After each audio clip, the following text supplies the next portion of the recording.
This month of February, mao ni ang atong tema pod sa ato ang sermon series, no? Kadagaya, which means abundance. Or kung himuon mo siyang adjective, kanang madagayaon, no? Madagayaon nga kinabuhi. This is something na we desire for all of us. Now, last Sunday, sometime nagwali si Pastor Ken, naghunahon ako sa may hulagway sa isa ka tao nga madagayaon ang iyang kinabuhi. Do you have a picture in mind of a person who is kanang abundant siya sa iyang kinabuhi? Kana bang pag makita nimo ni ingani, kabalo mo kaingon ka nga abundant ni siya. So ingani ba ang dagway sa isa ka abundant person na ay sports car, na ay mansion sa likod? So kung gusto mo ingana, pero wa man tay kwarta, AI na lang sa nato, i-Gemini na lang sa nato atong sarili nga nakasakyanan ta. Or kung kulang pa na sa inyo, basig ingani ang abundant nga person, kanang mag-swimming sa kwarta ba, ninduta no? But kung nana ba naka-experience ana, ang swimming sa kwarta, wa pa siguro. Sinsilyo siguro pwede pa no? Piso-piso pero sakit sa likod. Or basig kung dili, kung kulangan pa mo ani, basig ingani ang inyong picture sa isa ka abundant nga tao. No, nga basig na ay mga single young adults sa nga babae, murag ingani ang mga type siguro ay nga mga laki. Kanang daghag alahas ba? Kanang abundant og alahas. So, if we look at the world, ang kalibutan natay naibasihan sa isa ka abundant nga person, kanang madagayaon iyang kinabuhi. No, outwardly nagi picture, natay kanang mga signs nga kaning tawhana abundant kay na siya nindot iyang sakyanan. Abundant kay dako iyang balay or abundant kay ingani ang iyang estado sa iyahang kinabuhi. But para sa ato ang mga anak sa Ginoo, lahi ang picture sa abundance sa ato. And dili na to siya ma-picture out nga outwardly, no? Because we know that different ang pag-bless sa Ginoo sa ato. Ang pag-bless sa ato sa Ginoo dili gid siya always kanang material blessings, no? So dili na to ma-compare ang atong abundance as Christians to the abundance of the world. Usahay man gud dira ta kana ganing mahiubos ta sa Ginoo nga Lord ingana lagi sila nga mga dautan man silang mga tao, judgmental pag ita no. Pero ako nga faithful sa imo dili lagi abundant akong life. It's because the Lord blesses us differently. Lahi ang atong abundance as mga anak sa Ginoo. Lahi ang ato ang pagkakadagaya or kadagaya nga ginhatag sa Ginoo sa ato. So, even if dili man parehas ang imong status sa imong life karon with the people around you, igsuon if you have Jesus in your life, you can experience an abundant life. Mo na atong hinumduman. And one of our best examples of this is sa pagkinabuhi isa ka abundant life nga maski na murag dili nimo makita sa iyang outward nga kinabuhi is si Apostol Pablo and the Christians from the Church of Philippi. So kung natay mga Biblia atong abrihan kini sa Philippians chapter 4 verses 10 to 20. Philippians chapter 4 verses 10 to 20. Kaning chapter naa diri ang isa sa mga sikat kay nga verse no, verse 13 nga mabasahan pod or makita nato later. Now if you read ang Philippians, ang kaning nga letter sulat man ni Paul para sa mga believers sa simbahan sa Philippi, kung basahon nimo siya, mahibulong ka sa the way nga nagkigstorya si Paul sa ila. Kaya nga naman, during this time Paul was in prison. Naa siya sa prisuhan, no? Kung ikaw na sa prisuhan, di ba naman tay senador nga bag-ulang na priso, di ka malipay, no? Kanang especially kung matanaw ka sa kahimtang sa mga prisuhan nato diri kung labi nagdili ka dato kay lisod gyud kayo kana bang guot, hugaw. So ingana ang kahimtang ni Apostle Paul. And yet, if you read the book of or the letter of Philippians, matingala ka kay nganuman it is full of joy, naa siya'y kanang grabe ang paglipay, naa siya'y paglaom, naa siya'y pagtuo. Maski na naa siya sa prisuhan. Sa mga letters nga kanang ma-amaze ka sa the way makigstorya si Apostle Paul sa ilaha. And makita na to dire that even if Paul was in prison, no, naa siya sa prisuhan, he was still joyful. And so Paul shows us that through abundance, kaya bang the way siya magstorya, naagihapon siya kadagaya sa iyang kinabuhi. So ginapakita din ni Paul that through abundance, dili ni siya destination nga atong dapat kabuton. No? Usually nga na tong thinking ba nga, maningkamot ko, magtrabaho ko so that makaabot ko 1 million sa akong income, makaabot ko ingani. Usually nga na tong thinking. But abundance, true abundance is dili siya destination nga dapat nato abuton. But it is the state or ang condition sa atong kasing-kasing. No? Nga we can still feel abundant even if wala tay ginakabot nga kanang kwarta or goal sa ato ang mga panalangin. So this morning, let me share to you ang tulo ka timailhan sa isa ka kasing-kasing o isa ka kinabuhi nga nagkinabuhi nga madagayaon sa iya or makita ang kanang madagayaon nga kinabuhi sa iyahang kinabuhi. From our passage in Philippians chapter 4 verses 10 to 20. And ang una, ang first nga timailhan or mark of a person living in abundance is that he lives or he or she, that person lives with contentment. Kanang tawhana nagkinabuhi nga naay contentment sa iyahang kinabuhi. Now, if you read verses 10 to 13, magsugod kita in verse 10, no?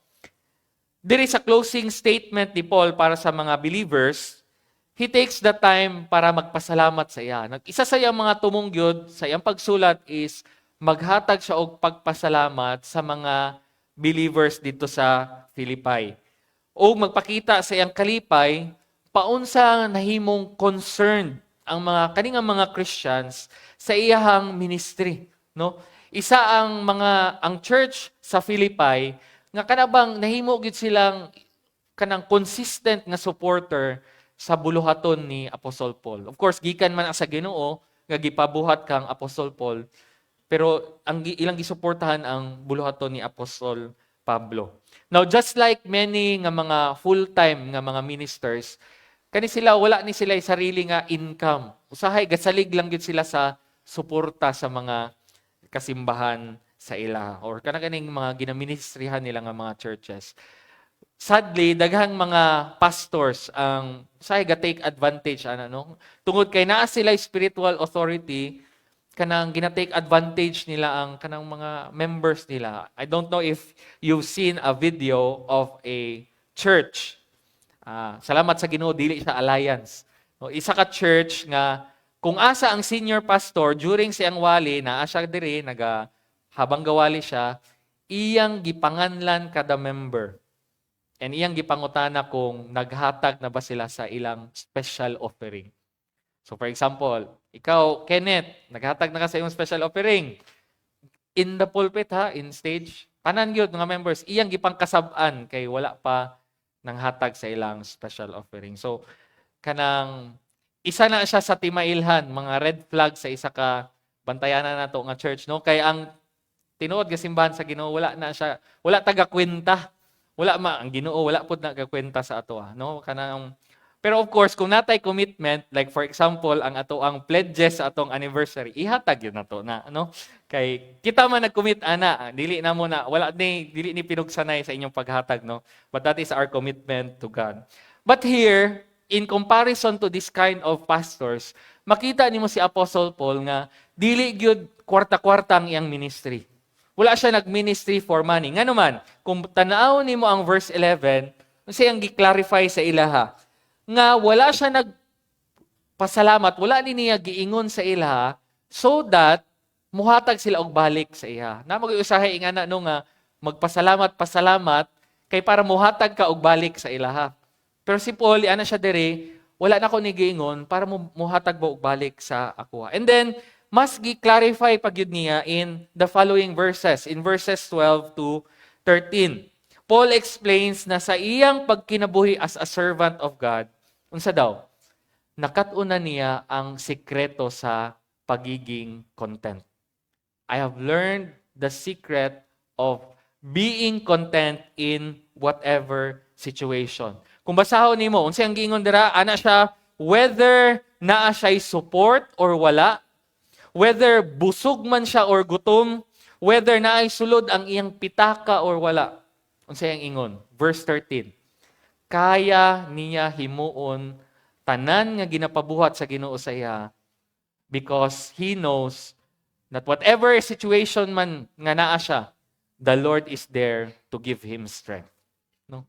Munang pasabot ang Philippians 4:13. It's about contentment.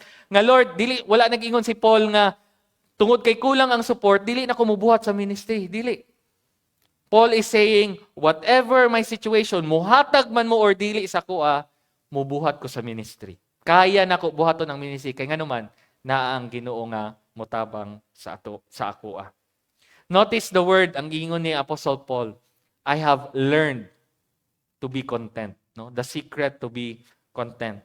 And this is the reality. Ang pagiging content, dili na siya natural sa atoa. Tama? No?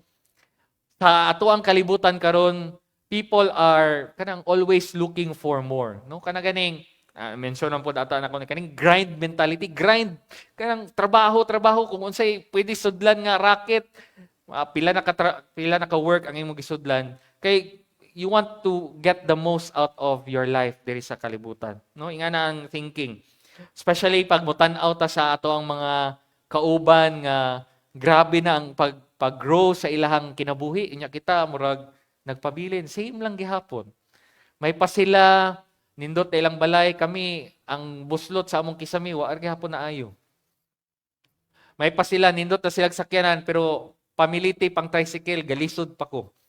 So nga na ba no, pag mutan-aw ta sa kalibutan, everyone is kanang nagaangat. Pero sometimes kita mutan-aw ta sa atong kagalingon, murag maluoy ta sa atong kagalingon. And that becomes discontentment sa atong kasing-kasing. Kaya nga naman, dili natural sa atoa ang mahimong kontento. But ingon dira ni Paul, it is something that we need to learn. No, nga mura ba siya kanang spiritual muscle nga kinahanglan nato i-train. Okay? So dapat or ingana ang iyang ang thinking about aning. So to be content is to realize that if you have Jesus sa imong kinabuhi, you will always have enough. Mo ni ang panghuna-una sa isa ka kontento nga tao. That if I have Jesus, whether I am rich or poor, sama sa gingon ni Apostol Pablo, daghan man ko og panalangin, gutom man ko or busog, kaya na ko mahimong kontento. Kaya nga naman, naa ang Ginoo sa akong kinabuhi. No? Contentment is saying, Lord, kung maulang ni ang imong ihatag karon, kung maulang ni ang imong katubagan sa akong pag-ampo karon, Lord, dili ko muundang og serbisyo nimo. Because my contentment, wala sa mga material nga butang, kundi naalang sa imo. So, una is, a person who is kanang abundant is someone who lives with contentment. Ikaduha, this person also lives in generosity. Na ang kaning pagkamahinatagon, kanang generous ang iyang kasing-kasing or iyang kinabuhi towards other people. Now, if you read verses 4 to 18, Paul, or 4 to 16, Paul recalls paunsa nga nahimong blessing ang kaning Church of Philippi sa iya. Mention niya dira katong nag-travel siya from Macedonia towards other nga mga ministry. Ang simbahan lang sa Philippi ang naghatag sa iya. No, daghan man siya giplant ng mga simbahan, pero it is only the Church of Philippi nga nag-support sa iyang ministry. And then, katong naa siya sa Thessalonica, kanang sila po, padayon sila, kanang bang continuous ang ilang support sa iya. And until nga, kanang si Epaphroditus, ilang gipadala para mapadala ang kwarta nga support po, pinaka-latest nga support nila sa iya. So, makita nimo ang partnership between Paul and this church, no? Kanabang naagyud ang connection, pag-support, paghimo sa buluhaton sa Ginoo. And gimension niya dira, wala wala siya nalipay tungod kay gipanalanginan siya. No? Dili nga na ang thinking ni Paul. Nalipay siya because sa ilang paghatag sa iya, the Church of Philippi, the believers dito kay nagastore sila og panalangin, no? Dili man material nga panalangin, but spiritual nga panalangin para sa ila. And ingon siya dira, this is something that is pleasing to God. Malipay ang Ginoo every time that we become generous, especially towards the ministry of God. So makaingon ta that the people of, or the believers in Philippi were abundant. Nganong abundant man sila? Dili tungod kay daghan sila og gihatag, but because they were always willing to give for the ministry. No? Because of their willingness to give, ang Ginoo padayon nga nagpanalangin sa ila. Wala nila gikuptan ba? Because they were willing to let go sa panalangin, ang Ginoo padayon po nagbubo sa panalangin sa ilang kamot. No? Wala takabalo or wala man gi-mention dira that siguro ang uban sa ila sacrificial ang paghatag sa ministry ni Paul. No?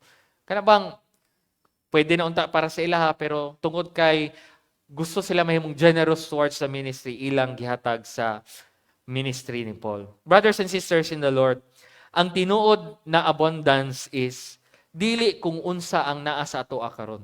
No? Sometimes ang atong thinking is dapat ipon kay mao ni ang pamaagi para mahimo kong abundant. Dili.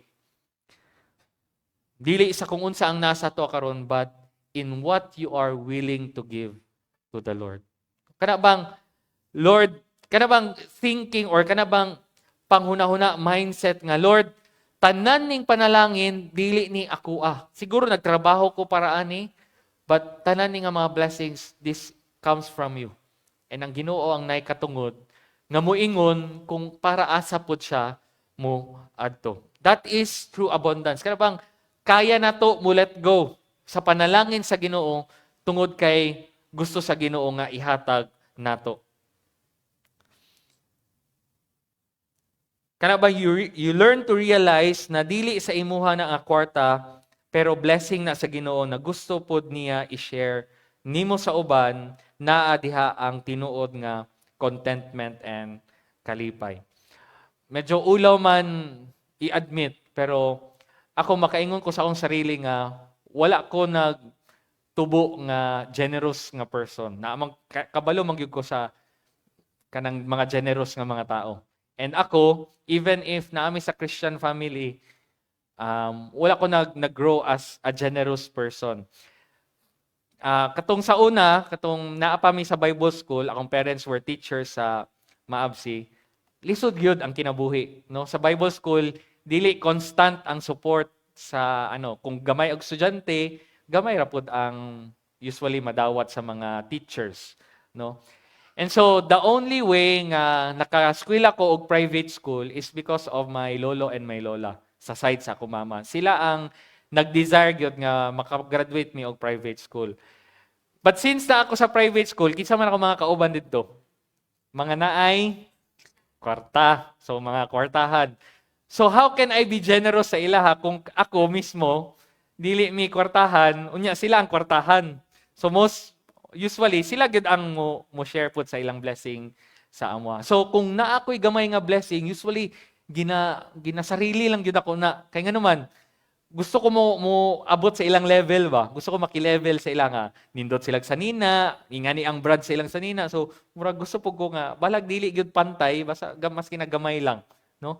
So, nahimo kong selfish sa panalangin sa Ginoo. But, siguro plano po sa Ginoo nga, gitawag ko niya sa ministry because if you are in the ministry, you will learn to be generous. Tudluan gyud ka sa Ginoo, mahimong generous. Mo gina ang tinuod. If your heart is for the ministry, diha ka makatuon nga mahimong generous. Kana bang makita nimo ang kunyari mga young people. For example, walay kanang merinda, walay budget. So ikaw nga pastor, murag sakit sa imong kasing-kasing nga dili sila makakaon. So I learned to be generous that way. And also of course, pinaagi po sa mga example sa mga church leaders namo nga nahimo pong generous, no? Salamat diri sa ato ang church, daghan sa ato ang ingana ang kasing-kasing, no? Generous hearts. So, that is something that we also learn, no? Something nga dili pud siya always gyud nga automatic sa ato, but something we need to learn, no? And this is the life that God also desires for us. Kani bang kinabuhi nga generous ta? Dali lang sa ato ang muhatag para sa mga nanginahanglan. Dali lang ta mo release sa mga panalangin nga gihatag ra pud sa Ginoo sa ato. Generosity is saying, Lord, again, ikaw ang tag-iya ning tanan, and muhatag ko sa asa nimo gusto nga muhatag ko kay imuha man ni gikan kani nga mga panalangin. That is generosity.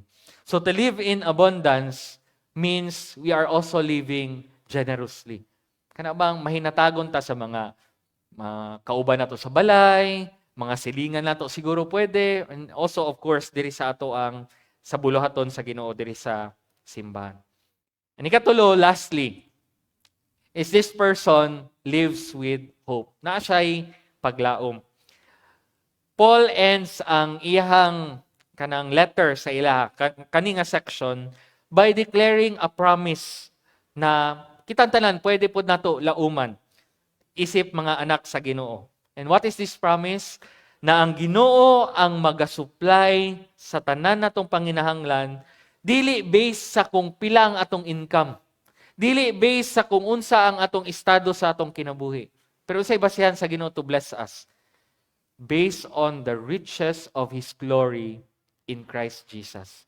Sa himaya sa Ginoo nga daa diha kang Jesus Christ. Kabalo mo, the glory of God in Jesus Christ is unlimited.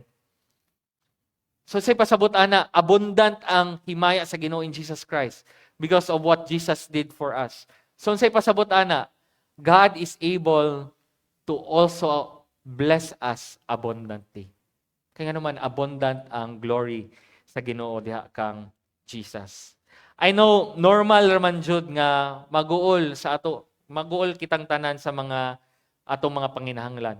Kasabay dili maguol, no? Kung natay panginahanglan, labi na kanang mag-hi na sa ato si Judith, no? Kanang mag-ana, hi, si Judith sa kuryente, Judith sa tubig, Judith sa atong Shopee Pay nga sigiratag ginautang nato permente, no? Always nga kanang maguol pud ba ta, no? To think kung pag-eskwela sa atong mga kaanakan. So, these are things nga pwede makadala og kabalaka or kaguol sa atoa. But dili nato kalimtan nga una sa tanan nakakita ang Ginoo sa atong mga needs. The Lord knows. Wala pa ka nangayo ana, kabalo na ang Ginoo ana. How much more kung kasing-kasing na giduol nato diha sa Ginoo. Usahay lang kanang lahi ang pamaagi sa Ginoo, tama?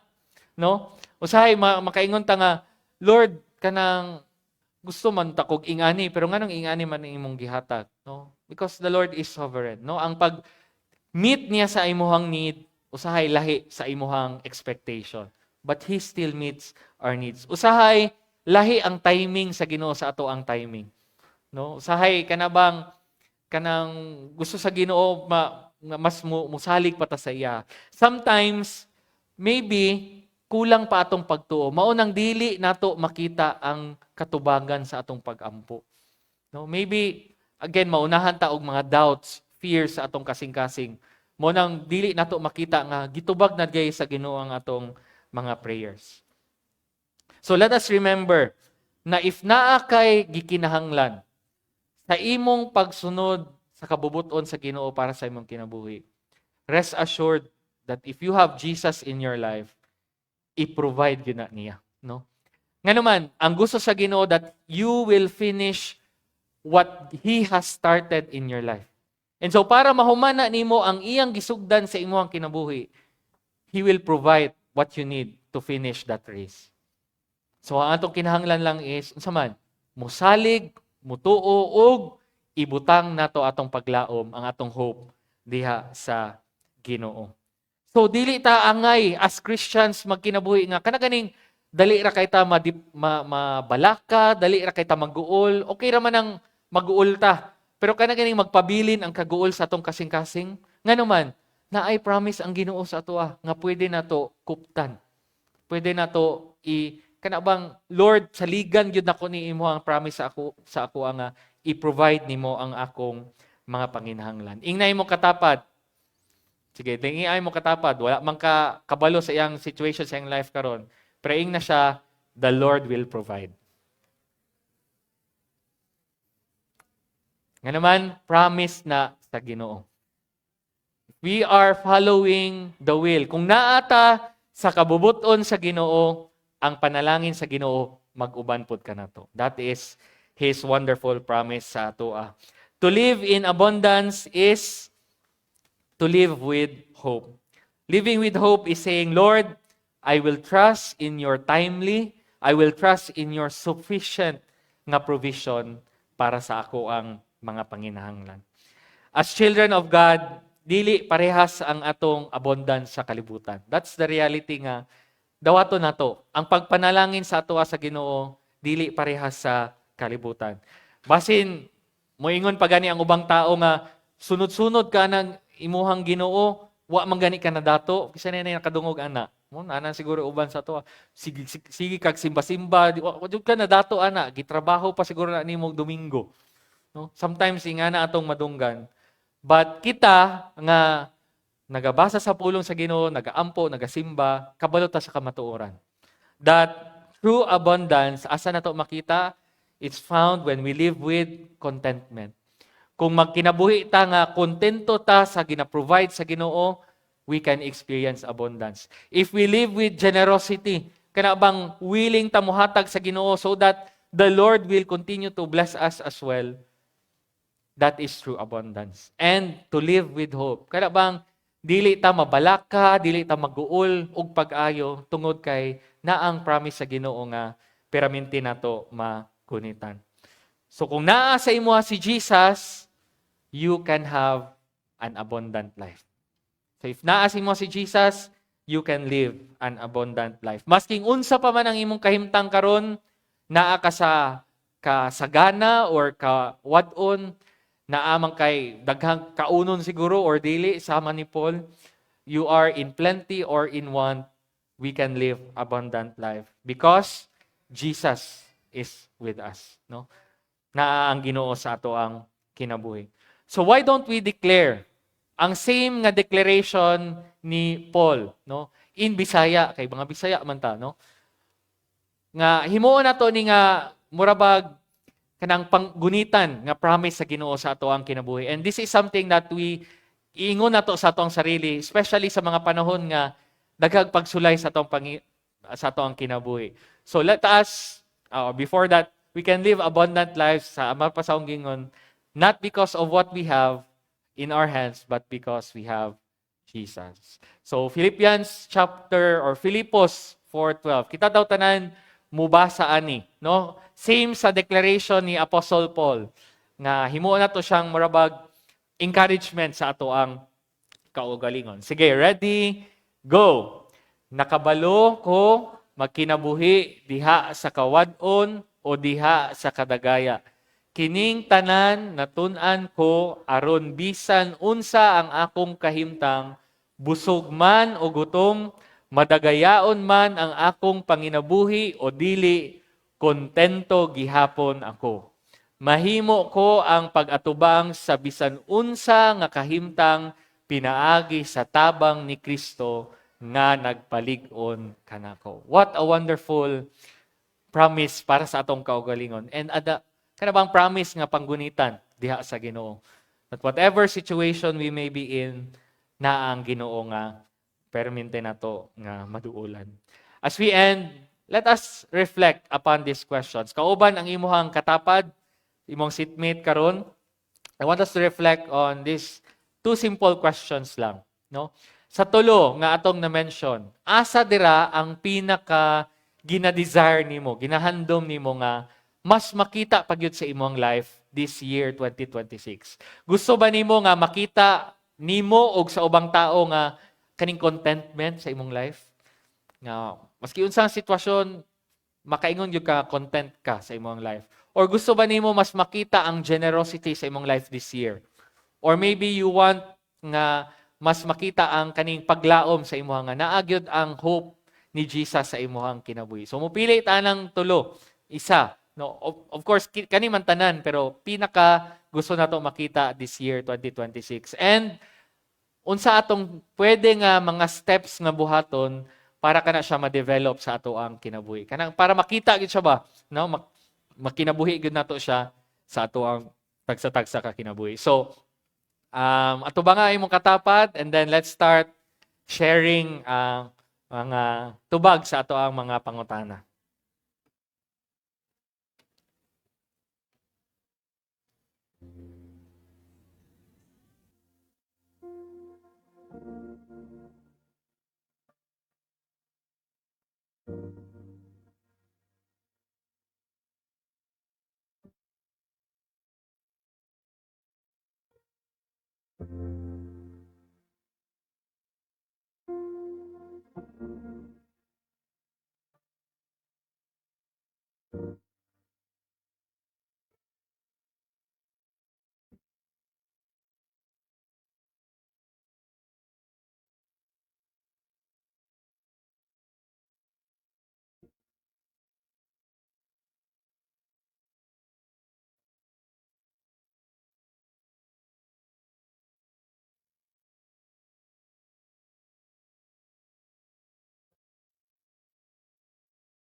Nindot kay tanawon nga kita tanan no ga-share, and I know daghan gyud kay tag ika-share gyud no. Kulang gyud ang atong oras karon. But I want to encourage each one this time nga atong i-commit, gamiton nato ni nga time karon to commit what we have chosen no.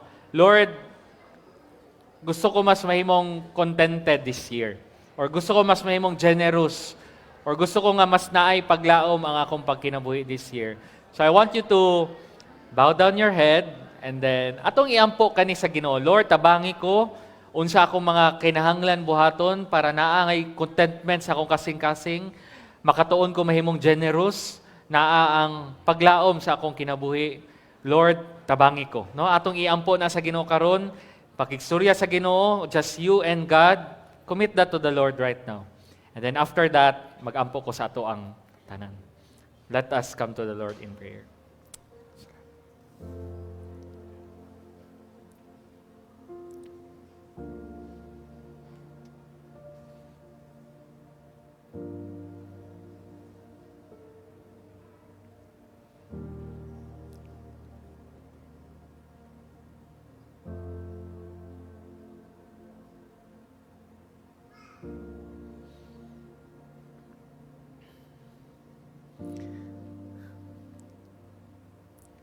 Ginoo, dako kayo ang among pagpasalamat nga kami nahimo nimong mga anak. Right now, Lord, na-experience na mo ang imong abundant blessings, Lord, sa among kinabuhi. Dili man siguro perfect ang among kinabuhi. Daghan mig mga panginahanglan gihapon. But Lord, ang mga importante kay nga mga panalangin, mga panalangin nga dili na mo makita, O God, that is what you continue to provide sa amo, O God. Salamat, Lord, sa kinabuhi always nga padayon nga imong ginahatag sa amo ang hangin nga gina-breathe, O God. Sa pagkaon nga among makaon, O Lord. Even, Lord, sa daghan kay nga mga blessings, Lord, this is a manifestation of your abundance sa among kinabuhi. We ask for forgiveness for times, O God, nga wala kami nahimong kontento, O God, sa imong pagpanalangin sa amo. Maybe natanaw mi sa kalibutan and nasina mi, O Lord, na inggit mi, O God, sa kung unsa ang makita namo sa kalibutan. Maybe niabot siya sa punto, Lord, nga nahimo ming bagulbulan diha sa imuha. Nga nibiya siguro mi sa amo ang pagsalig tungod kay mas gihatagan na mo og bili ang mga butang diri sa kalibutan. And so, Lord, whatever it is, Lord, nga among gi-commit right now, O God, whether we want to be more contented this year, we want to be more generous, or we want to be more hopeful sa among pagkinabuhi, O God. Lord, as your children have committed that right now, kung pag-ampo, Ginoo, nga tabangan nimo sila. Send the power of your Holy Spirit so that this will mahimong tinuod, Lord, sa ilang kinabuhi this year 2026, O God. And pinaagi ani, O God, mahimo pagyud ming blessing, Lord, sa among pamilya, sa among mga kauban diri sa church, sa among mga trabaho, sa among mga schoolmates, O God. Makita gyud nila, Lord, nga tinuod gyud nga ang madagayaon nga pagpanalangin nimo sa amo ang kinabuhi. Bless your people, O God. Wala ko nasayad sa ilang situation, pero ikaw, Lord, nakakita sa ilang kasing-kasing. Nakakita sa ilang kahimtang, nakakita, Lord, sa ilang kasing-kasing, nga ilang ginatugyan ang tanan diha sa imuha. Tanan niya mong ginakumit, diha lamang kanimo. In Jesus' name we pray. Amen and amen. May buntag sa to ang tanan. God bless us.